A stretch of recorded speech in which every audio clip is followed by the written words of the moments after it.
tribunal est en droit d'arrêter toutes les parties qui se hasarderaient à emprunter un chemin qui n'apporte rien au débat. Vous voulez parler, monsieur le procureur? Vous avez dit l'essentiel. Je voulais juste mettre en exergue le contenu des dispositions de l'article 400. Appeler la défense à se soumettre à l'autorité du tribunal. C'est un pouvoir qui vous est propre, ce n'est pas un pouvoir concurrent que nous avons avec vous, nous autres parties au procès. Il faudrait que nous le comprenions comme tel et que conséquemment, quand vous demandez à une partie, fût-elle la partie principale, d'arrêter, celle-là doit absolument arrêter. Ce sont encore une fois des prérogatives qui ne sont uniquement accordées au tribunal et que vous exercez, à notre avis, dans la stricte neutralité. Je vous remercie.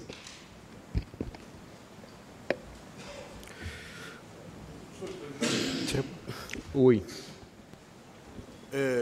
Monsieur le procureur vient de dire tout à l'heure que la défense serait insoumise au tribunal. Il ne l'a pas dit, maître. Il ne l'a pas dit. Mais c'est ce qu'il a dit en quelque sorte. Il ne l'a pas dit. Qu'est-ce qu'il a dit? N'engagez pas, pas une polémique là où ça n'existe pas. Non, qu'est-ce qu'il a dit? Il ne l'a pas dit, s'il vous plaît. Nous, on est soumis à ce respect. S'il vous plaît, maître, le ministère public n'a pas dit cela. On est soumis devant à ce tout le respect monde, au tribunal. Il a parlé devant tout le monde, mais il n'a pas dit cela. Mais il l'a dit. Peut-être que moi, je l'ai dit autrement, mais il l'a dit. Mais nous, on est soumis au tribunal. On est soumis à ce tribunal. Peut-être vous avez entendu ça seul, parce que le tribunal n'a pas entendu ça, ce que vous êtes en train de dire. Si le ministère public l'a dit, le tribunal n'a pas entendu cela. Vous l'avez compris autrement. C'est ce qu'il a dit. Pour moi, c'est ce qu'il a dit. Les questions posées par mon confrère, Maître Jokamé, vont bien dans le sens des faits de cette affaire. Il parle de la personnalité. Nous sommes à un procès pénal. Il est, comme vous l'avez réitéré tout à l'heure, c'est sur la personnalité de M. Pivi. Dans un procès pénal, est-ce qu'on peut empêcher un avocat de pouvoir bien parler de la personnalité d'un accusé? Ce n'est pas possible. Nous avons vu tout à l'heure des questions ici concernant les narcotrafiquants. Parlant de calots, qui n'ont absolument rien à voir avec les faits, qui n'ont absolument rien à voir avec la personnalité de l'accusé qui est à la barre ici. Qu'on permette à mon confrère d'aller dans le sang, il ne va pas prendre suffisamment de temps sur ça et passer sur d'autres choses. Il a cadré il a donné son plan, autrement ce serait le déstabiliser.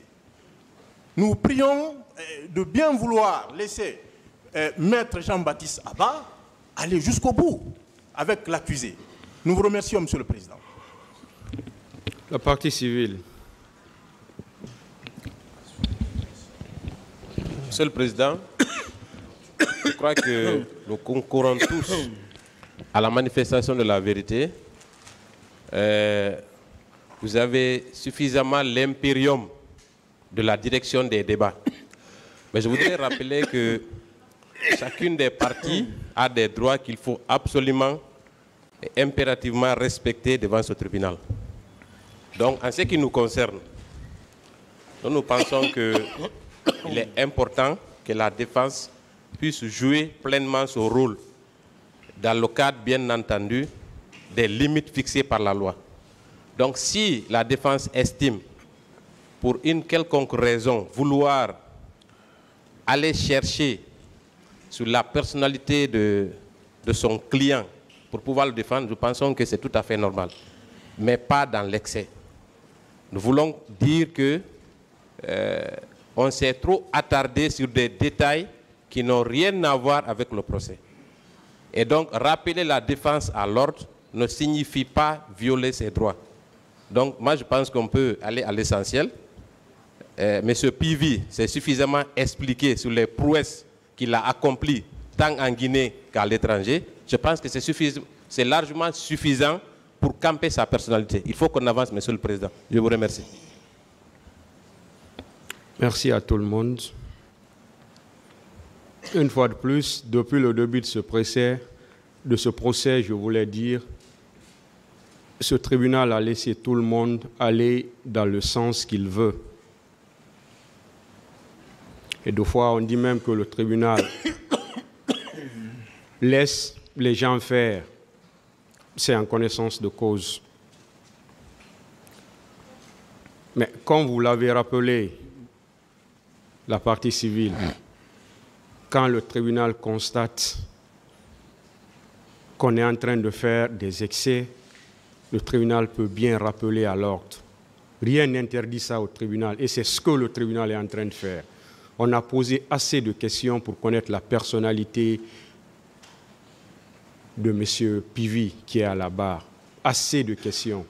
Si le tribunal intervient pour dire maintenant, je pense que ce n'est pas la première fois, il y a eu des intervenants à qui le tribunal leur a dit de revenir maintenant sur les faits. Et ce n'est pas la première fois. Ceux-ci sont revenus sur les faits.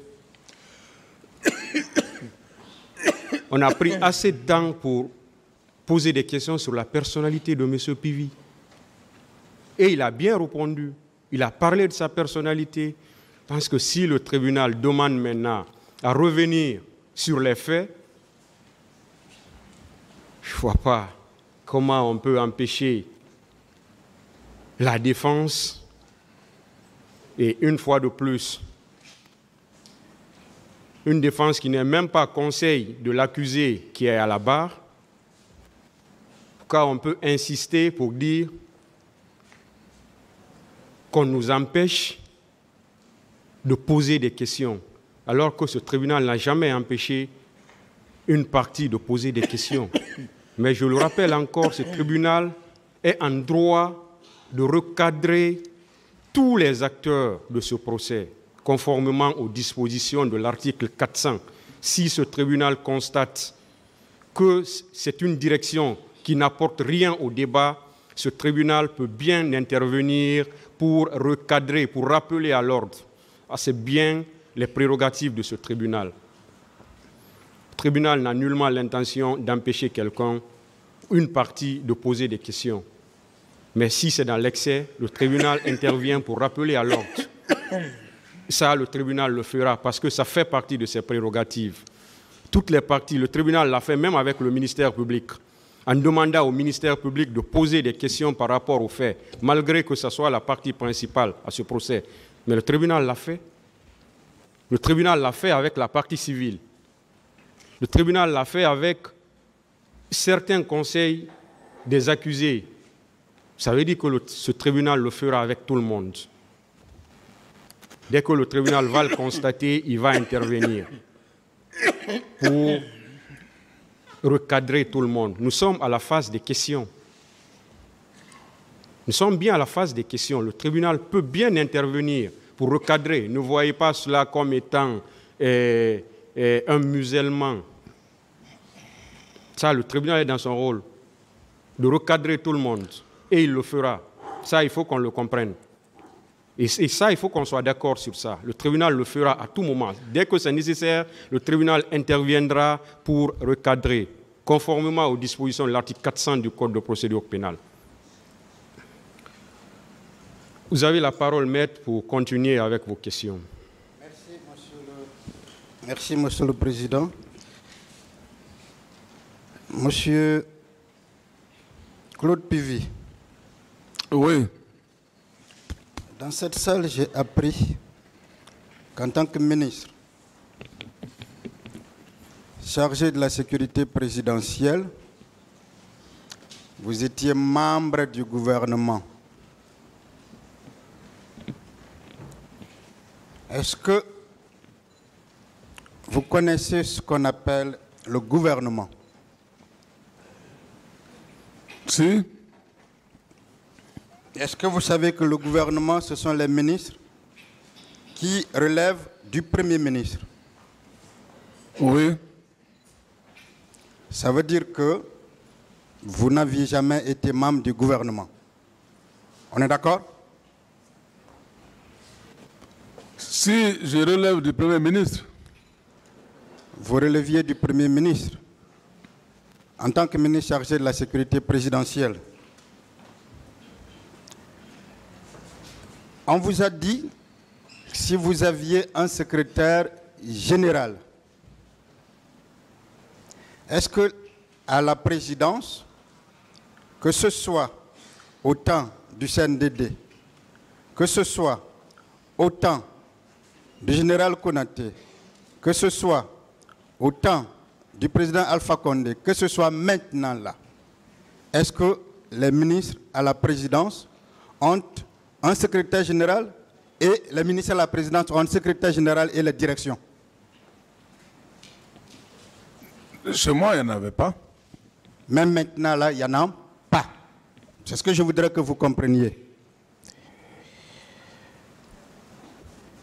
Dites-moi, sur le troisième point, est-ce que vous confirmez, vous reconnaissez que dans l'armée, il y avait une certaine indiscipline? Oui, dans l'armée, il y avait des indisciplines. Parfait. Lorsque un lieutenant reconnaît publiquement avoir gradé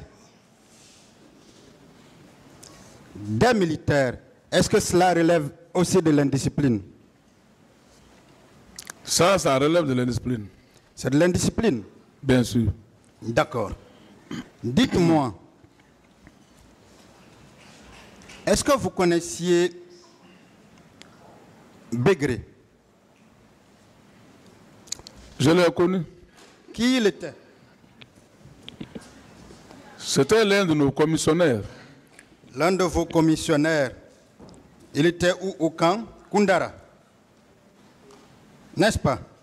Oui, celui qui était le chef du camp Koundara. Celui qui était le chef du camp Koundara. Est-ce que le camp Koundara relevait de vous? Non. Non. Est-ce que Bégré entretenait des rapports très étroits avec M. Toumba, M. Aboubakar Diakité? Très bien même. Très bien même. Oui. Est-ce que ce n'est pas d'ailleurs pour ça que quand ça n'allait pas, il partait se réfugier dans ce camp? Absolument. Je vais vous lire une partie du PV de Paul Mansa Guilavogui, son procès verbal d'interrogatoire de 2015, le 5 août, page numéro 2. En tout cas, feuillet numéro 2. Sur interpellation, voici ce qu'il dit. Il y avait eu des tortures en ma présence et la personne qui le faisait, c'est Bégré et ses hommes. Quand tu parlais, il t'enfermait. Personnellement, il m'a enfermé par 2 fois pour être intervenu auprès de lui, notamment pour avoir donné du beurre de karité aux détenus pour qu'ils se massent avec. La seule femme qui était parmi nous, c'est Tata. À l'époque des faits, elle était adjudant-chef. Est-ce que Bégré n'était pas un des hommes de M. Aboubakar? Bien sûr, comme je dis, il relève du salon. Et c'est ce Bégré-là qui commettait ces tortures-là. Est-ce qu'on peut déduire que M. Aboubakar le savait? Bien sûr, parce que c'est par là-bas que se séjournaient. D'accord. M. Aboubakar Diakité a déclaré une chose importante ici. Il a dit que le 28 septembre, il est sorti pour aller à la recherche du président. Est-ce que vous avez entendu ça? Oui, j'ai entendu ça ici. À ce propos, je voudrais que nous discutions sur la configuration de la présidence de la République à l'époque des faits. Et le même, avant, a dit qu'il avait donné l'ordre de ne pas laisser le président sortir. C'est bien cela, il a dit. Bon, ça, ça n'a pas été dit devant moi. D'accord. Dans son PV ou dans le PV du président, c'est clairement indiqué. Dites-moi, est-ce que entre la présidence de la République et la sortie du camp plutôt, il y avait des barrages? Il y a des barrages? Bien sûr, il y a au moins 4 barrages. Il y a au moins 4 barrages, n'est-ce pas? Bien sûr. Est-ce qu'il est possible de quitter le bureau du président, parce qu'on ne le voit pas, et de sortir sans que l'on ne demande à quelqu'un où est le président? Ça, parce que les 4 barrages, là, quand tu franchis ça, tu dois être au courant quand même que si le président est sorti ou non pas. Est-ce que si vraiment il partait chercher le président d'Addis, comme il l'a affirmé, parce qu'il ne l'a pas vu, est-ce qu'au premier barrage, il n'allait pas demander aux gens si le président était passé là? D'abord, avant qu'il ne sorte, il y a tout le temps les véhicules de commandement et il y a toujours un piquet. Donc, personne n'a été au courant. Est-ce qu'il y a une autre porte de sortie? Est-ce qu'il y a un autre endroit où le président pouvait se faufiler, peut-être passer, ou se cacher, sans passer par ces barrages-là? Il y a 2 rentrées de ce régiment. Oui. Mais les 2 rentrées aussi, il y a des barrages, parce qu'on ne peut pas sortir à la porte sans qu'il n'y ait pas des hommes de garde. Ça veut dire qu'il était impossible que le président sorte sans être vu. C'est impossible. Ça veut dire aussi que l'idée selon laquelle, ou la déclaration selon laquelle je suis sorti chercher le président est une contre-vérité. Ah, ce paragraphe-là, vraiment, c'est pas clair. Ce n'est pas justement clair, n'est-ce pas? Oui. Est-ce qu'on est aide de camp, ne pas savoir où son président est parti, sortir le chercher sans demander à ceux-là à qui on doit pouvoir poser la question? Est-ce que c'est possible? Normalement, il doit demander d'abord ceux qui sont au camp. Est-ce qu'à partir de là, M. Aboubakar est allé au stade chercher le président? Est-ce qu'il n'est pas allé pour autre chose? Ah, ça dépend maintenant de eux, parce que leur rentrée, comme ils ont dit, leur rentrée au stade, et que les mouvements ont commencé, sûrement. Est-ce que vous saviez que quand il a quitté, il a donc quitté sans que le président ne soit informé? Là, s'il a quitté sans que le président ne soit informé, il est responsable. Parfait. Est-ce que vous saviez quand il a quitté, il a d'abord continué au stade, côté gendarmerie régionale, avant de retourner et passer par le pont de Mandina pour continuer vers le pont 8 novembre? Est-ce que vous saviez ça? Non, c'est ici que moi j'ai su ça. Parfait. Il y a monsieur Marcel. C'est Marcel. C'est Raphaël Haba. Dans son procès verbal d'interrogatoire du 2 novembre 2010, a indiqué ceci à la page 2. Non, au feuillet 3. À une question qui lui a été posée, on lui a dit ceci. Quand vous aviez repris le service, vous ne saviez pas si certains de vos amis étaient partis avec Toumba? Réponse, non. Seulement devant la commission d'enquête internationale, il avait reconnu à ma présence être rendu au stade avec certains de ses amis dont il n'a pas énuméré le nom. Est-ce que vous qui êtes militaire, quand on part à la recherche de son président, le président donne ton aide de camp pour des événements comme cela, est-ce qu'on peut aller seul? Non. Est-ce que ce n'est pas vrai quand c'est dit qu'il a dit ouvertement qu'il est allé avec des amis. Bon, moi, je ne peux pas parler de ça puisque je n'étais pas là-bas présent. Mais est-ce qu'on peut aller seul chercher un président, vous qui avez une expérience militaire, Non. vous qui avez déjà gardé? Non, Est-ce que cela est possible?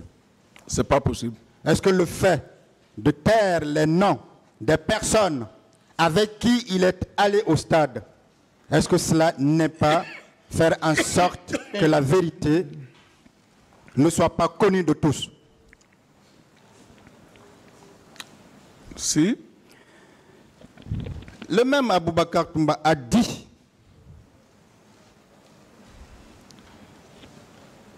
qu'il est allé avec un certain Foromo. Nous ferons tout pour que ce Foromo comparaisse d'ailleurs.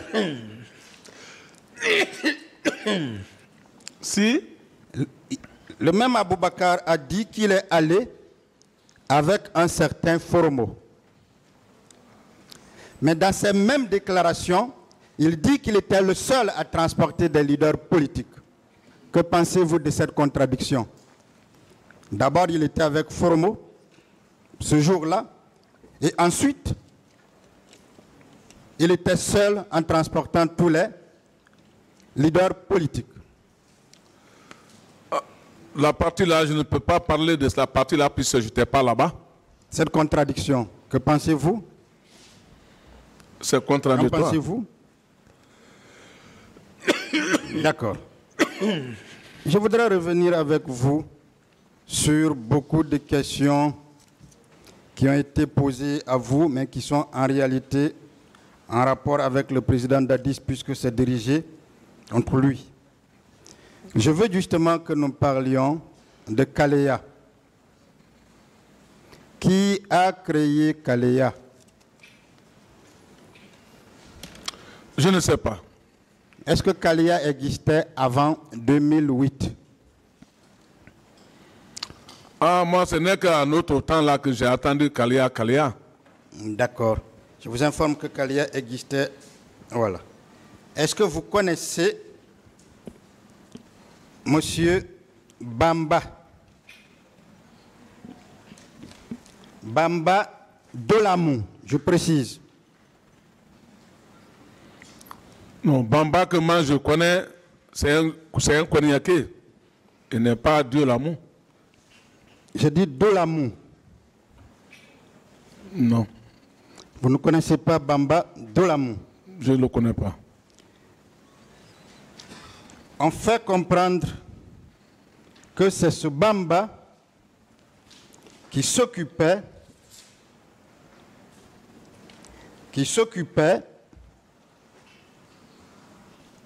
des recrues. Je vais vous dire ce que Bamba lui-même a dit, peut-être pour vous aider à le connaître. Bamba Dolamou, il était militaire en service au BSC, 2e compagnie détachée. Monsieur le Président, je lis le procès verbal 2005 du 19 avril. Procès verbal de déposition des témoins. Voici une question qui lui a été posée, la page numéro 1. Sur interpellation, voici comment il répond lui-même. Je m'inscris en faux contre la déclaration qui affirme que les jeunes venus du centre de formation de Kaleya étaient encadrés par moi le jour de leur départ. Il poursuit en indiquant « Je n'ai jamais travaillé avec le capitaine Bienvenu Lama ». J'ai lu ces deux parties. Lui, Bamba a été entendu par les juges instructeurs en qualité de témoin. Est-ce qu'il vous appartient à vous de répondre à sa place, dès lors que lui-même, dans un PV, s'inscrit en faux contre une telle déclaration?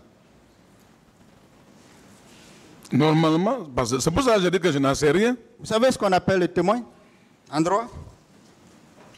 Non.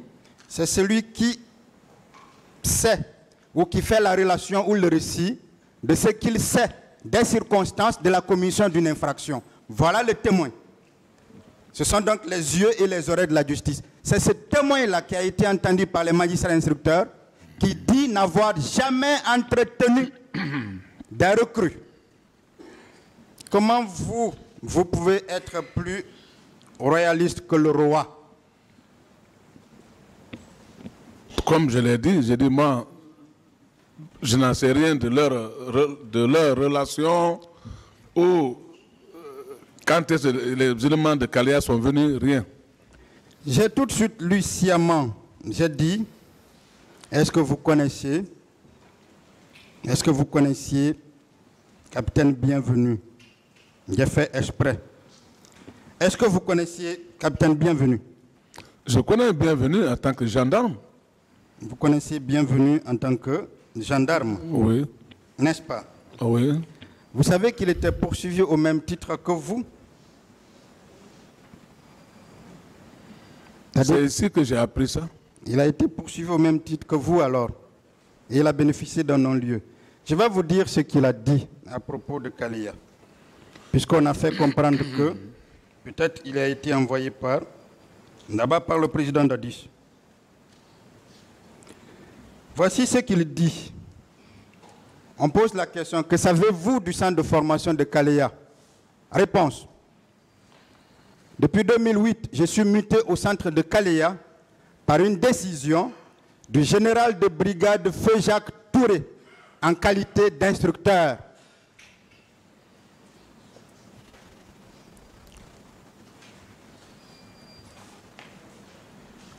Il va plus loin pour répondre à une autre question. Quand on lui demande, n'avez-vous pas constaté la sortie des élèves pour le stade du 28 septembre? Voici ce qu'il dit. En âme et conscience, personne n'est sorti de cette école ce jour. Je peux jurer sur la Bible. Est-ce que maintenant, là, vous comprenez qu'il n'y a jamais été nommé par le président Dadis? Bon, moi, franchement, après sa nomination. D'accord, je reviens. Vous connaissiez quand même le général de brigade Feu Jacques Touré? Si, il était le patron de la gendarmerie. Il était le patron de la gendarmerie. Oui. Mais ça, c'était avant vous. Avant nous. C'est donc lui qui l'a nommé. Oh, bon. Donc ce n'était pas Dadis. Dadis ne le connaissait même pas.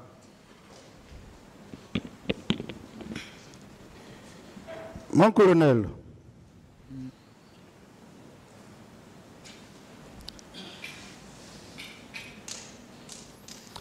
bon, maître, s'il vous plaît. Oui, monsieur le président. Je crois que c'est une nouvelle question. Ou dans un garnison, ou dans un bataillon,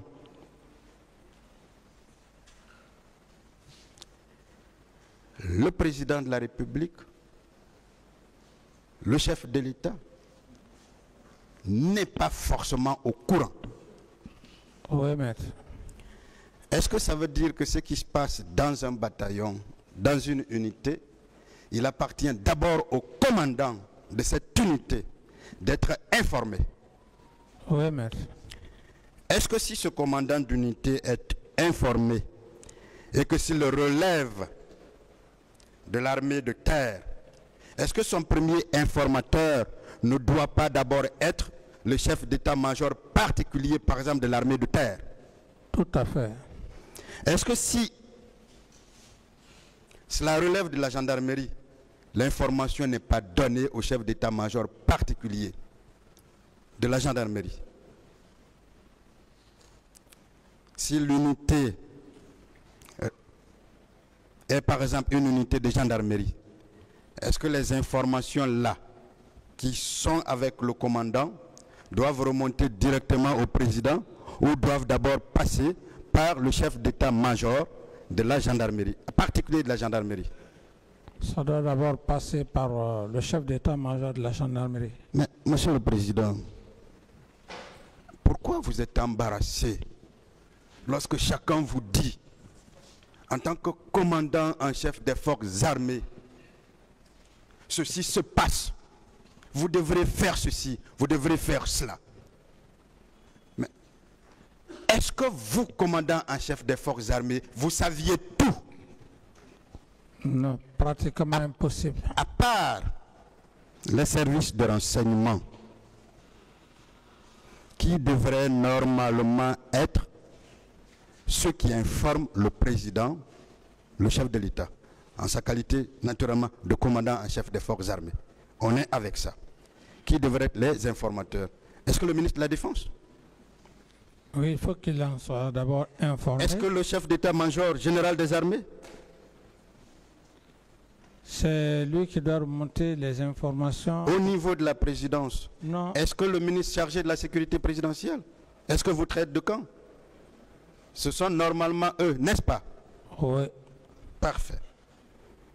Comment pouvez-vous, dans ce cas, rester chez vous au bureau?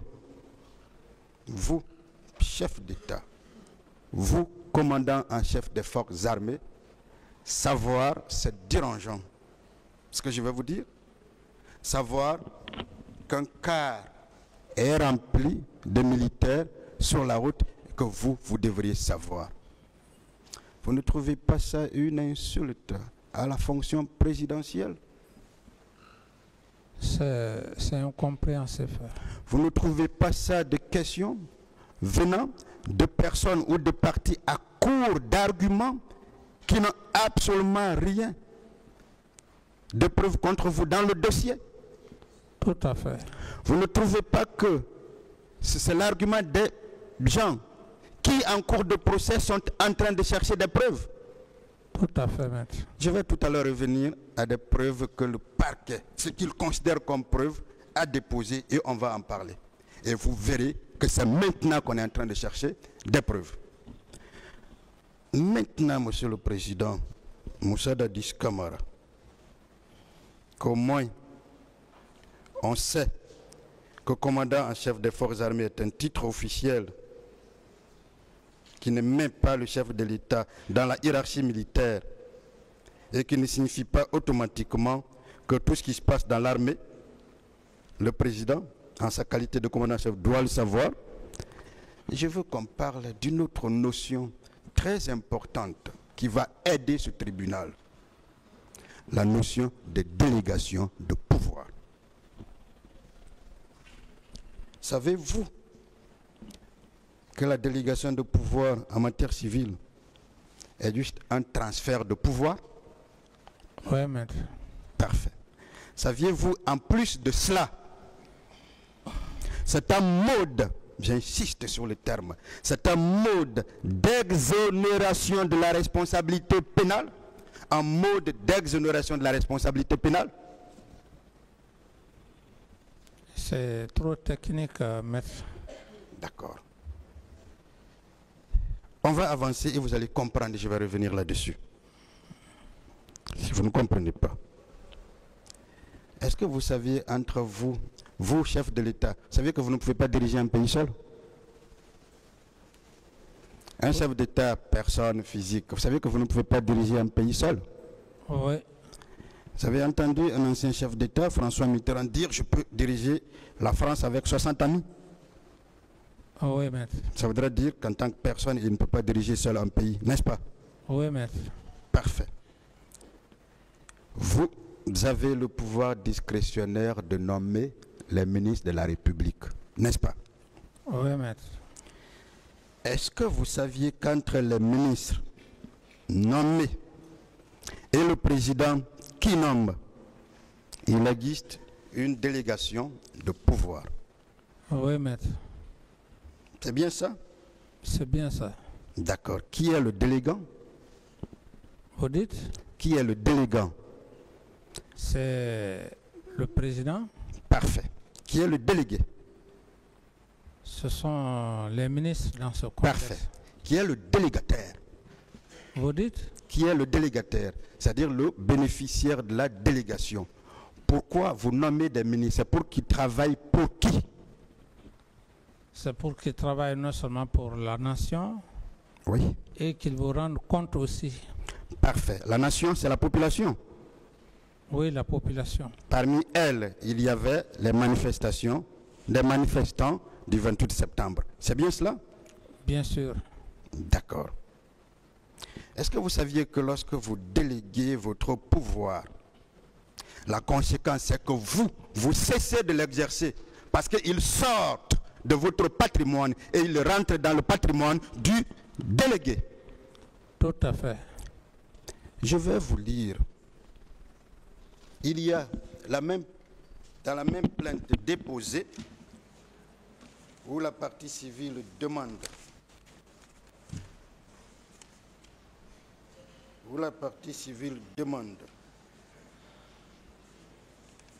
la poursuite de chaque membre du gouvernement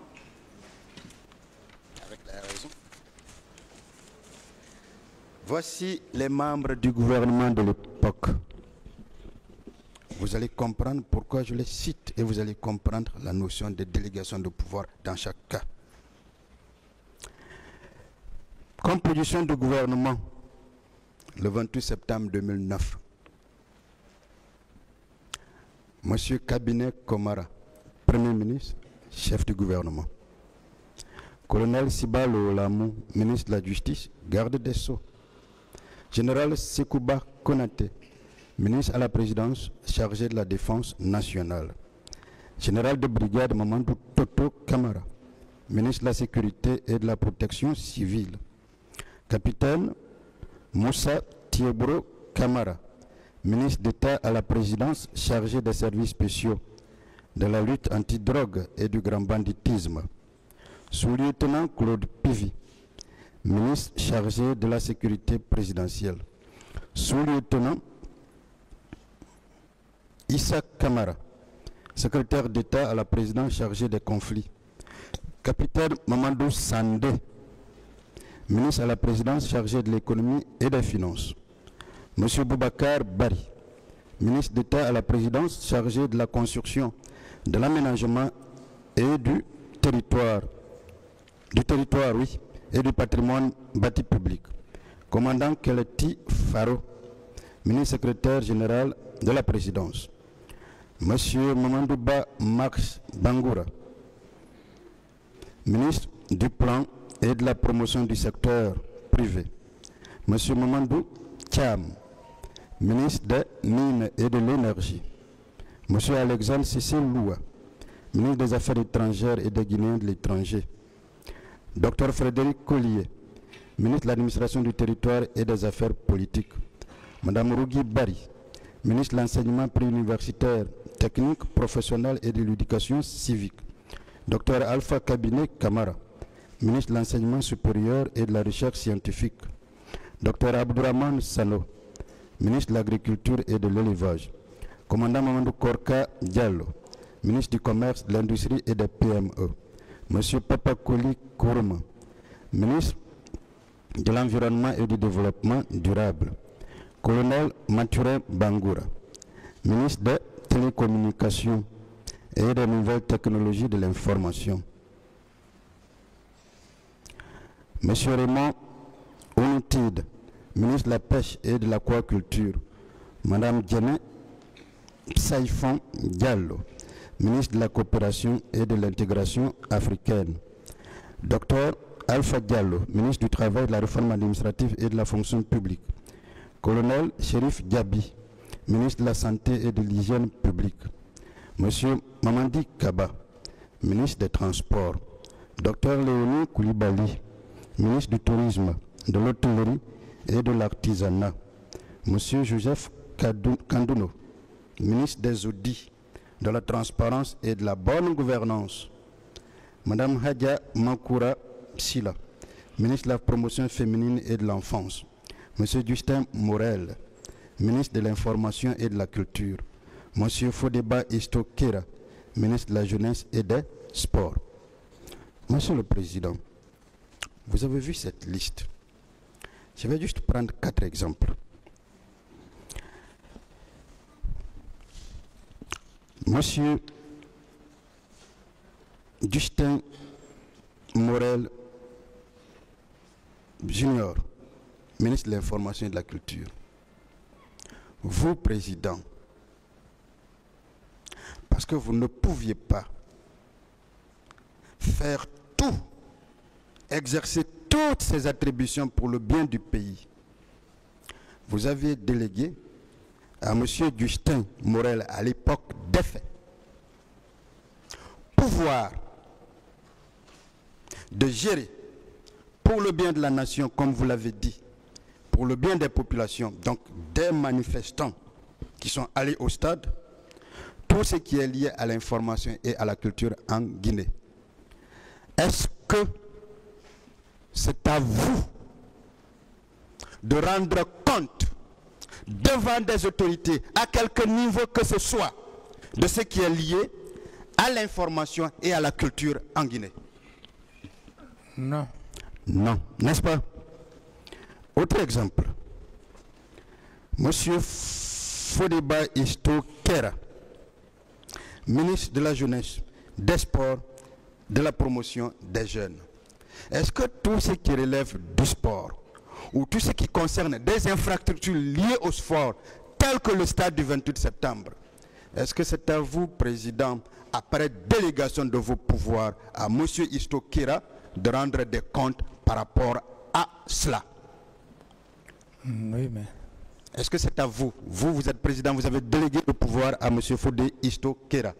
Est-ce que ce n'est pas à lui, ministre de la Jeunesse, des Sports et de la Promotion, de rendre des comptes à la nation guinéenne et à la population sur tout ce qui est lié à la jeunesse, au sport et à la promotion de l'emploi? Oui, maître. C'est parfait? Oui. Merci. Autre exemple, par rapport à la sécurité des Guinéens, par rapport des personnes, par rapport à la sécurité des biens. Monsieur, le général Toto était le ministre de la Sécurité et de la Protection civile, n'est-ce pas? Oui, maître. Est-ce que ce n'est pas à lui la personne la mieux placée à qui on devrait demander, dans un premier temps, tout ce qui est lié à la sécurité des Guinéens et de leurs biens en République de Guinée? Oui, maître. Est-ce que ce n'est pas à lui on devrait demander tout ce qui intéresse la protection des personnes et des biens en Guinée? Oui, maître. Dernier exemple. Général Sekouba Konaté, ministre à la chargé de la Défense nationale. Est-ce que ce n'est pas lui le responsable, le premier responsable des forces de défense en République de Guinée? Oui, maître. Est-ce que les militaires, à quelque niveau que ce soit, qu'ils soient gendarmes dans les camps ou à la présidence, n'ont pas pour premier responsable, en ce qui vous concerne, le général Sekouba Konaté? Tout à fait, maître. Alors, si des événements concernent l'armée, est-ce que c'est à vous qu'on doit demander des explications? Est-ce que ce n'est pas au ministre de la Défense? Tout à fait. Vous savez, je vous ai demandé que la délégation de pouvoir en droit pénal était un mode exonératoire de responsabilité pénale. Parce que les premières personnes qui doivent être vues, ce sont vos ministres à qui vous avez délégué le pouvoir, n'est-ce pas? Oui, maître. Parfait. Mais ça ne vous dit rien que M. Diaby, colonel Diaby, qui soit ministre de la République, dise ici que pour tout ce qui relève de la santé, de l'hygiène publique, quand je dis santé, le président d'Addis a fait ce que moi, son délégué, a demandé. C'est lui votre seul interlocuteur, n'est-ce pas? Oui, maître. Mais lui, il dit que vous avez fait exactement ce qu'il vous a demandé. Mais ça ne vous dit rien que l'on veuille faire comprendre que vous n'avez rien fait en ce domaine. Est-ce que ce n'est pas, comme je l'ai dit ici la dernière fois, qu'on veuille chercher des poux Question, maître, s'il vous plaît. Je dis est-ce que, Monsieur le Président, vous comprenez déjà, est-ce que ce n'est pas, comme je l'ai dit la dernière fois, qu'on veuille chercher des poux sur un crâne rasé? Je parle de votre crâne, même s'il n'est pas rasé. Oui, tout à fait, maître. Parfait. On va y arriver sur les faits. Quand on va aller là. Mais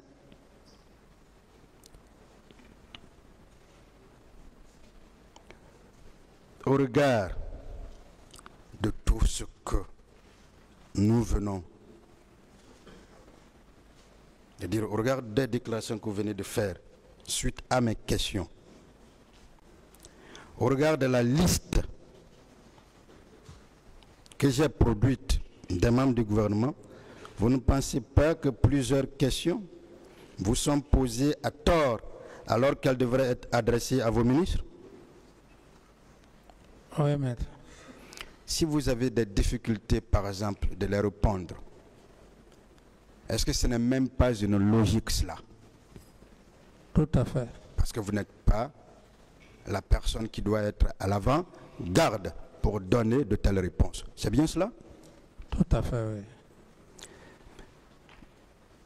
Vous ne trouvez pas que c'est un acharnement contre vous? Je répète, en confrère, vous ne trouvez pas que c'est un acharnement contre vous? Oui, coûte que coûte, goutte que coûte. Parfait. Est-ce qu'un ancien chef d'État qui a autant montré sa volonté, nous avons commencé par cela, autant montré sa bonne foi avec des écrits, doit être traité de la sorte? Ça dépend du contexte, maître. Heureusement que le tribunal est là d'ailleurs pour veiller sur tous vos droits depuis le début. Dans le même registre, Monsieur le Président Dadis, je veux qu'on parle de la réalité de votre pouvoir. C'est important qu'on le sache. Mais avant, votre régime, confirmez-vous que c'était un régime militaire? Oui, maître. Un régime de transition? Oui, maître. Un régime d'exception? Oui, maître. Vous vous rappelez votre premier communiqué? Le premier communiqué du CNDD avait suspendu la Constitution, n'est-ce pas? Oui, maître. Vous savez, en lisant ces membres du gouvernement, je comprends pourquoi colonel Claude Pivy avait dit qu'il était membre du gouvernement. Effectivement, il était membre du gouvernement. La Constitution était suspendue. Oui, maître. Parfait. Nous étions donc dans un régime d'exception. Je voudrais que nous parlions de cette réalité du pouvoir, pour ne pas que l'on pense peut-être, comme l'ont dit certains ici, quel genre de président étiez-vous? Des questions. Je vais avancer, Monsieur le Président, merci. Dites-moi,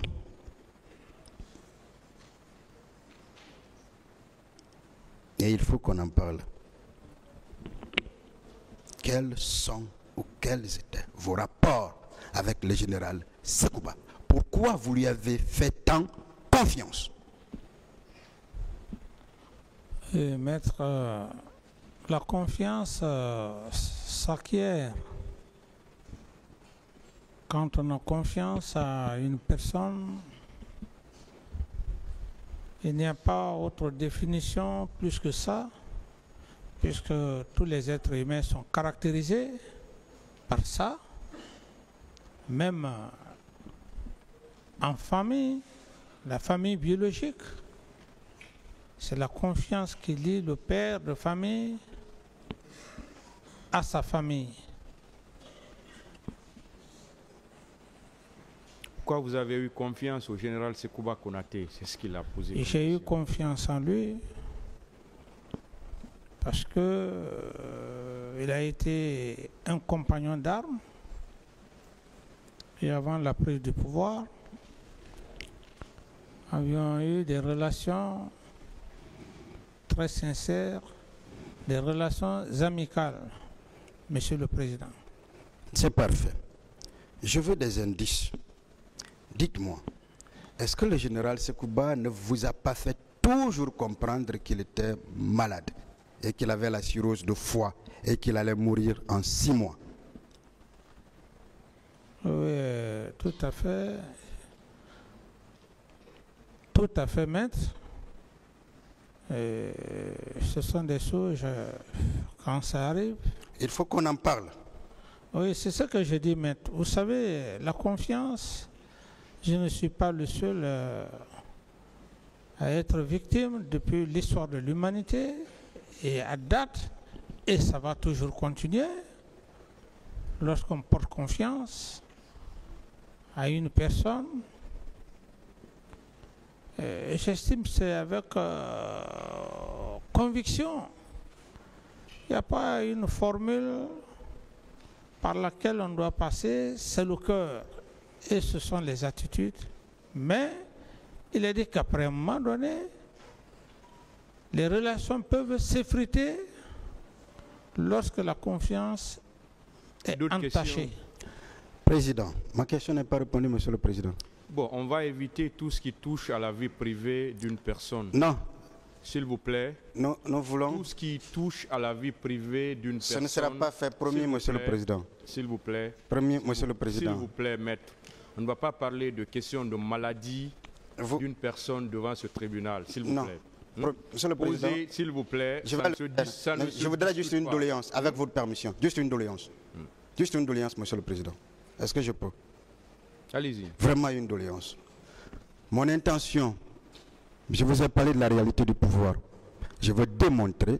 Poser des questions, pas à la vie privée d'une personne. Ce ne sera pas une vie privée. Donc, tout ce qui touche à la maladie de quelqu'un, on va pas toucher ces je vais garder ça alors pour mes plaidoiries, mais je voudrais juste démontrer pourquoi il faisait confiance aveuglément à ces gens. Il a dit pourquoi il lui faisait confiance. Il a déjà répondu à cette question. D'accord. J'ai dit, maître, que la confiance... Poser d'autres questions. Il a déjà répondu à ça. Est-ce que le général Sekouba, c'est une fois couché devant vous, en vous remettant une arme et en vous disant, des gens veulent nous opposer, si vous voulez, tuez-moi, faites de moi votre sacrifice? Maître, pour une question d'humilité et du respect aussi de la vie privée, comme Monsieur le Président vient de le dire, je voulais juste qu'on résume que la confiance, il n'y a pas de formule. Encore plus d'exemples. Les amitiés qui se créent, c'est sur la base de confiance. Maintenant, dans cette confiance, il y a plusieurs formes, plusieurs manières de prouver toujours que l'intéressé, vos relations sont sincères. Mais si on se met effectivement à faire des détails, j'estime, maître, ça me gênerait. Parfait, je fais comme le président a dit. Alors. Heureusement que vous-même vous avez compris. Votre conseil, il insiste. Voilà. C'est parfait. On va avancer. Et je veux alors, pourquoi aussi vous aviez, pourquoi vous faisiez, est-ce que vous aviez confiance en votre aide de camp? C'est ce que j'ai dit, maître. J'ai dit. Monsieur Boubacar Diakité. Tout à fait. J'ai eu confiance en lui. Si ce n'est pas cet événement qui s'est passé, j'ai dit haut et fort, Et je crois que l'armée guinéenne en sait mieux. Une confiance, je l'ai mis au-dessus de tout. J'avais énormément confiance. Et donc, je ne peux pas rentrer dans les détails parce qu'on est des êtres humains. Mais vous lui avez fait confiance jusqu'au 3 décembre, malgré la méfiance qui s'est installée après le 28 décembre 2009. Non, pas... la confiance, c'est effrité dès après les événements du 28 septembre, du même nom. C'est pourquoi, maître, j'ai dit encore que je réitère, je ne veux pas prendre des exemples, même dans une famille. Tous les êtres humains, peut-être si on veut aller même dans le cadre de nos familles, on n'est pas Dieu de savoir dans une famille ce qui peut arriver. Vous pouvez avoir confiance à un élément de votre famille, ou tout au moins à une personne que vous ne pouvez pas penser un seul jour qu'il peut trahir votre confiance. Ça, c'est seul Dieu qui a ce pouvoir. C'est seul Dieu qui a ce pouvoir. Mais les êtres humains que nous sommes, aucune personne ne peut dire au moment où il fait confiance à une personne et que cette personne peut trahir la confiance. D'autres questions?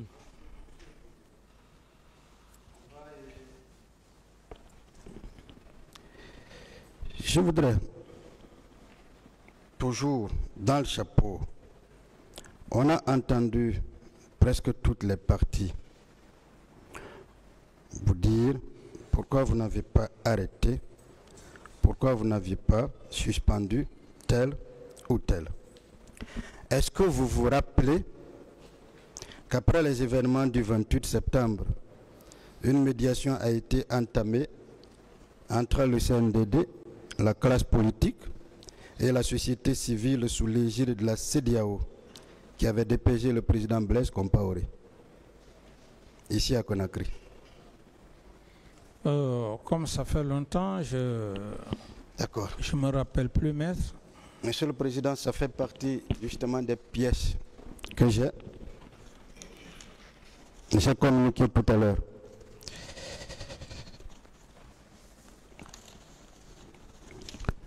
Voici le test qui avait été pris à l'époque.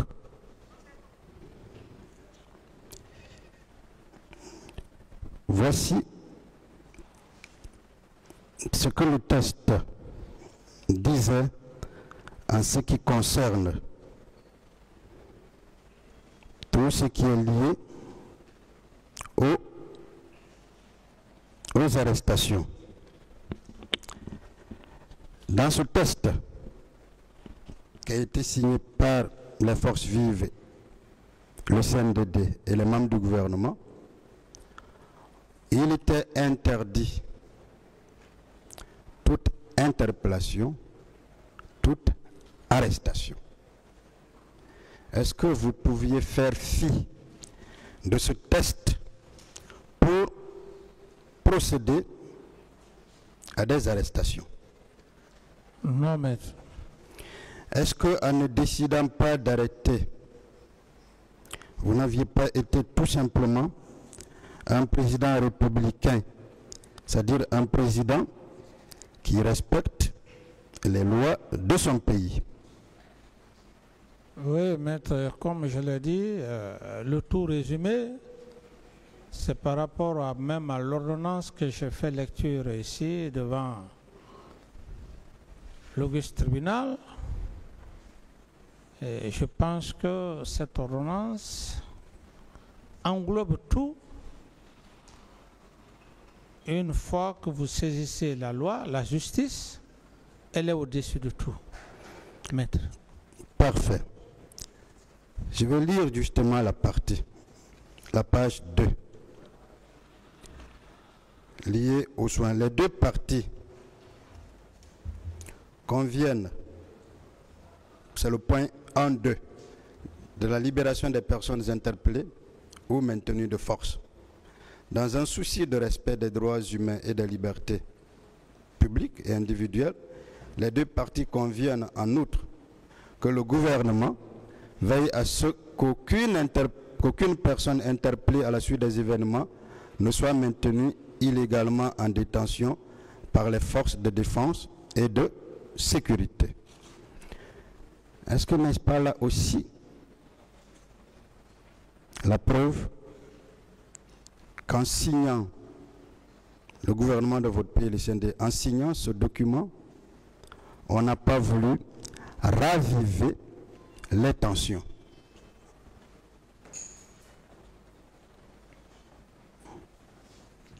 Oui, maître, c'est, comme je l'ai dit, mon procès verbal fait foi. J'ai donné les raisons